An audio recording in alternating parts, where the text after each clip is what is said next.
Hello everyone. आज हम बात करने वाले हैं कॉलिस्टिएटोमा की। ठीक है, तो कॉलिस्टिएटोमा होता क्या है? तो ये इसको हम क्रोनिक सेक्वेमस ओटाइटिस मीडिया भी बोलते हैं। ठीक है, या इसी को हम अनसेफ क्रोनिक सेक्वेमस ओटाइटिस मीडिया, ये सारे नाम से जानते हैं। ठीक है, तो इसमें देखिए मेनली होता क्या है कि जो हमारा ये मिडिल ईयर है ना, ये मिडिल ईयर यहाँ पे जो सेल प्रेजेंट होते हैं ये केरेटिनाइज्ड नहीं होते हैं। ठीक है, नॉर्मल कंडीशन में केरेटिनाइज्ड नहीं होंगे। यहाँ पे कॉल्यूमनर सिलिएटेड एपिथेलियम प्रेजेंट होते हैं या नॉर्मली सेक्वेमस एपिथेलियम प्रेजेंट होते हैं। ठीक है, लेकिन ये केरेटिनाइज्ड नहीं होते, यानी नॉन केरेटिनाइज्ड होते हैं नॉर्मल कंडीशन में।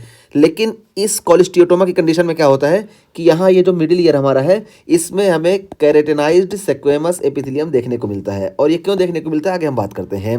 तो बस कॉलिस्टियोटोमा का हम बता दिए कि यहाँ पे जो है केरेटिनाइज्ड सेक्वेमस एपिथेलियम मिडिल ईयर में हमको देखने को मिलेगा, जो कि एबनॉर्मल होता है क्योंकि नॉर्मल कंडीशन में ऐसा नहीं पाया जाता है। तो देखिए वही बताया गया कि abnormal growth of keratinized squamous epithelium in middle ear. तो मिडिल ईयर में एबनॉर्मल ग्रोथ होगी केरेटिनाइज्ड सेक्वेमस एपिथेलियम की। और देखिए वही क्या है कि स्किन इन रॉन्ग प्लेस, यानी स्किन जो केरेटिनाइज्ड स्किन होती है ना हमारी स्किन केरेटिनाइज्ड हुई तो ये बाहर होती है, हमारे एक्सटर्नल ऑडिटरी कैनाल में ये चीज़ प्रेजेंट होती है कि केरेटिनाइज्ड सेक्वेमस एपिथेलियम। लेकिन ये स्किन जो है ये चली जाती है हमारे मिडिल ईयर में, इसलिए यहाँ बताया गया कि स्किन इन रॉन्ग प्लेस। इससे हम इसको याद रखेंगे। और ये होता क्यों है? तो देखिए बताया गया कि यूजुअली एक्वायर्ड, ये मोस्टली जो होता है एक्वायर्ड होता है, लेकिन ये कंजेनाइटल भी हो सकता है। तो कंजेनाइटल बहुत ही रेयर होता है, लेकिन ये मोस्टली एक्वायर्ड होता है। और एक्वायर्ड में भी वो भी प्राइमरी एक्वायर्ड होता है या सेकेंडरी एक्वायर्ड होता है। ठीक है, तो दो टाइप से एक्वायर्ड होता है। तो देखिए सबसे पहले हम प्राइमरी एक्वायर्ड की बात करें तो बताया गया कि primary acquired result from tympanic membrane retraction pockets that form due to eustachian tube dysfunction. तो प्राइमरी एक्वायर्ड कैसे हुआ? तो देखिए शुरू में नहीं था, लेकिन क्या हुआ कि ये स्टिचियन ट्यूब जो है ये हमारे मिडिल ईयर का जो पहले प्रेशर है इसको मेंटेन रखती है। और जब ये स्टिचियन ट्यूब ब्लॉक हो जाएगी ना, स्टिचियन ट्यूब ब्लॉक होने की वजह से ये मिडिल ईयर का जो प्रेशर होगा ना ये निगेटिव में होने लगेगा। और जब निगेटिव में होने लगेगा तो ये ईयर ड्रम अंदर रिट्रैक्ट होगी। ठीक है, तो देखिए ईयर ड्रम जब अंदर रिट्रैक्ट होगी तो उसकी वजह से ये अंदर जाएगा पार्ट। तो हमको मालूम है कि ये ईयर ड्रम जो है जिसको टिम्पैनिक मेम्ब्रेन बोलते हैं, ये नीचे वाले हिस्से को हम पार्स टेंसा बोलते हैं, ऊपर पार्स फ्लैसिडा। और ज़्यादा कंप्लायंस जो होता है ये पार्स फ्लैसिडा में ही होता है। ठीक है, तो ये जब रिट्रैक्ट होगी तो पार्स फ्लैसिडा अंदर खींचने लगेगा। और जब अंदर खींचेगा ना तो देखिए कुछ इस तरह से ये बनेगा शुरू में। ठीक है, ऐसे हो जाएगा। और उसके बाद फिर और ज़्यादा वो होगा, फिर और अंदर होगा। ठीक है, तो इस तरीके से ये जब अंदर जाएगा ना तो यहाँ पे जो केरेटिनाइज्ड सेक्वेमस एपिथेलियम प्रेजेंट थे ना, ये यहाँ पे देखिए क्या होगा कि ऐसे जब ये अंदर जाएगा तो यहाँ पे नेक जो है मेलियस का इससे भी टकरा जाएगा। और इसकी वजह से ड्रेनेज जो होगा ना हमारे मिडिल ईयर का ये नहीं हो पा रहा है स्टिचियन ट्यूब के जरिए। तो यहाँ पे केरेटिनाइज्ड सेक्वेमस एपिथेलियम ये जनरेट होने लगेंगे। ठीक है, यहाँ पे स्टोर होने लगेंगे। इसी वजह से जब केरेटिनाइज्ड सेक्वेमस एपिथेलियम यहाँ पे जनरेट होंगे तो ये क्या करते हैं, कोलाजेनेज वगैरह का सिक्रेशन करते हैं, जिसकी वजह से ये बोन जो होती है ये भी हमारी डिफेक्टिव होने लगती है, बोन डिजेनरेशन शुरू हो जाती है। ठीक है, तो ये हो गया हमारा प्राइमरी।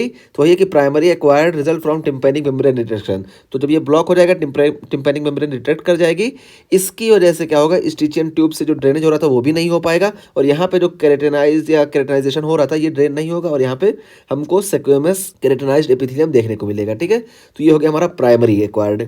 तो इसी को हम बोलते हैं विटमैक्स थ्योरी। ठीक है, तो ये विटमैक्स थ्योरी हो गई। विटमैक्स थ्योरी में क्या होता है कि प्राइमरी एक्वायर्ड कॉलिस्टियोटोमा होता है और ये टिम्पैनिक मेम्ब्रेन के रिट्रैक्शन की वजह से होता है क्योंकि स्टिचियन ट्यूब ब्लॉक हो गई। ठीक है, तो इस वजह से यहाँ पे केरेटिनाइज्ड सेक्वेमस एपिथेलियम जनरेट हो जाते हैं। ठीक है, तो ये हो गया हमारा प्राइमरी एक्वायर्ड जिसको हम विटमैक्स थ्योरी भी बोलते हैं।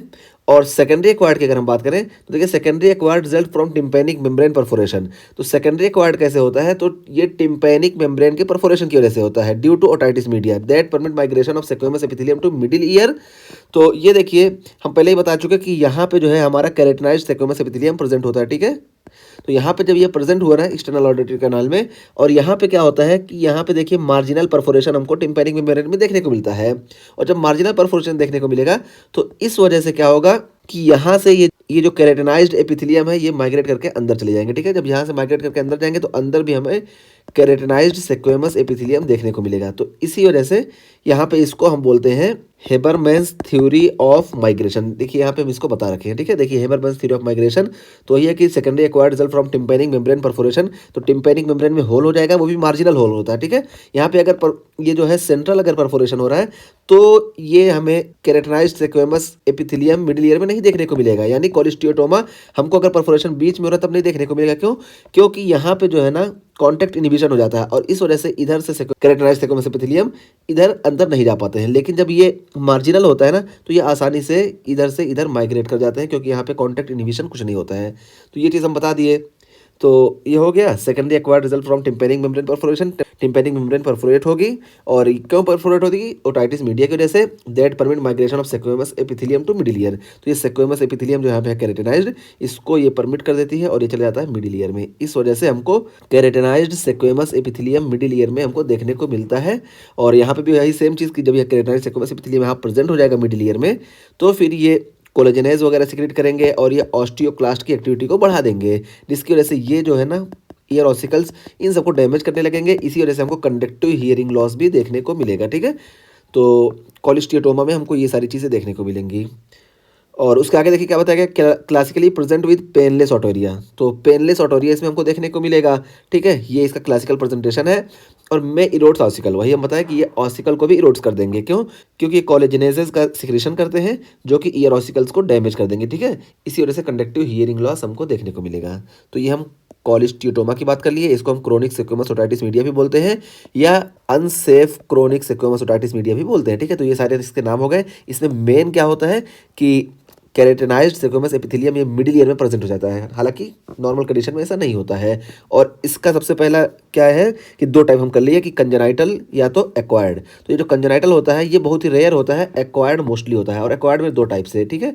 एक हमारा होता है विटमैक्स थ्योरी, जिसको हम प्राइमरी बोलते हैं। और इसमें क्या होता है कि ये स्टिचियन ट्यूब ब्लॉक हो जाती है, जिसकी वजह से ये पार्स फ्लैसिडा वाला जो कंपोनेंट है टिम्पैनिक मेम्ब्रेन का, ये अंदर रिट्रैक्ट हो जाता है, जिसकी वजह से यहाँ पे केरेटिनाइजेशन जो होने लगता है। क्योंकि यहाँ पे जो केरेटिनाइजेशन का फॉर्मेशन हो रहा था, केरेटिन जो बन रहा था वो ड्रेन नहीं हो रहा है। तो यहाँ से जब केरेटिनाइजेशन होने लगेगा तो ये इसको डैमेज करने लगेगी। ये हो गया हमारा प्राइमरी।